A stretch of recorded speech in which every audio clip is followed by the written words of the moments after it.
പെട്ടെന്ന് പരിശുദ്ധാത്മാവ് എന്റെ ഹൃദയത്തിൽ സംസാരിക്കുന്നത് ഞാൻ കേട്ടു. അവൻ പറഞ്ഞു, പൂർണ്ണമായും അന്ധരായ ആളുകൾക്കുവേണ്ടി പ്രാർത്ഥിക്കുക. വിശ്വാസം എന്റെ ഹൃദയത്തിൽ കടന്നുവന്നു. ഞാൻ ചോദിച്ചു, പൂർണ്ണമായും അന്ധരായ എത്ര പേരുണ്ട് ഇവിടെ? 4 പേർ എഴുന്നേറ്റുനിന്നു. ഞാൻ അവരോട് പറഞ്ഞു, ഞാൻ ഇപ്പോൾ നിങ്ങൾക്കുവേണ്ടി പ്രാർത്ഥിക്കാൻ പോകുന്നു. കുറച്ച് നിമിഷങ്ങൾക്കുള്ളിൽ നിങ്ങൾ എന്നെ വേദിയിൽ കാണും. ഞാൻ പ്രവചിക്കുന്നുണ്ടെന്ന് എനിക്കറിയാമായിരുന്നു, പക്ഷേ പിശാച് വന്ന് എന്റെ ചെവിയിൽ മന്ത്രിച്ചു.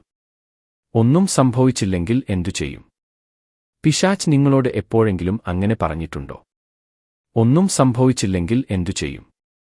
പക്ഷേ കർത്താവ് എന്നെ വിശ്വാസത്തിന്റെ സമയമേഖലയിലേക്ക് മാറ്റി. ഞാൻ പറഞ്ഞു, പിശാചേ, ഒന്നും സംഭവിച്ചില്ലെങ്കിൽ അത് പ്രശ്നമല്ല. ഇപ്പോൾ പ്രധാനം പരിശുദ്ധാത്മാവിന്റെ ശബ്ദം ഞാൻ അനുസരിക്കുന്നു എന്നതാണ്.